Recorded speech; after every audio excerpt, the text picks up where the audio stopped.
Hi, everyone. Well, I think any president has a right to put in new cabinet members if they're qualified, and even with the barest majority, they can affect their legislation. Trump is going to have a better hand than Biden did, who won by 3 times as many in the popular vote. But Biden had a split Senate, with the vice president casting the tie-breaking vote, and he did put forth a lot of his own legislation, including the American Rescue Plan, which put thousands of dollars in your pockets and prevented you from losing your homes. So the point of the matter is, it's not so much that you cannot do what you want to do, even with the barest majority, are they positive things? For example, again, Biden was able, with bipartisan support, to get the infrastructure bill that Trump promised but didn't deliver. And that has now, 2 years later, thousands and thousands, tens of thousands of jobs have been created. Also, the CHIPS Act, which brought manufacturing of those things back to America.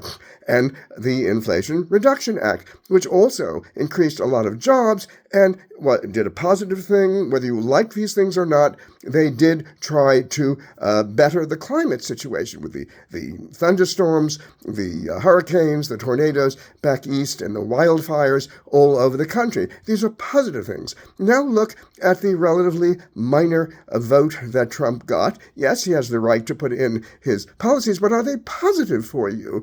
I mean, he's now at 2.5 million votes, which is about a third of what Biden got, 1.6% more in the popular vote, and they want to get rid of the Affordable Care Act.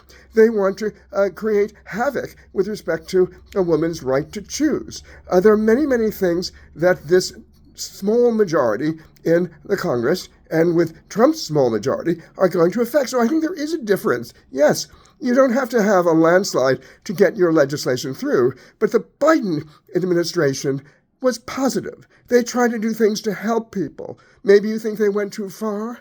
Maybe you think they caused inflation, when in fact, of course, COVID caused the inflation, the supply chain. So get it through your heads. These terrible nominees for the cabinet.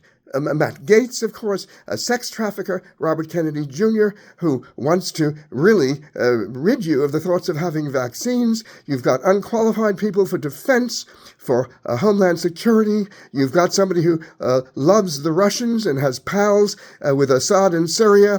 You've got an education secretary who's basically a wrestling promoter, and they want to get rid of the Department of Education. There is a difference. I don't blame a new administration with a small majority of doing what they want to do, but the Biden people did things to help you. The Trump people are trying to hurt you, and we've got to fight them.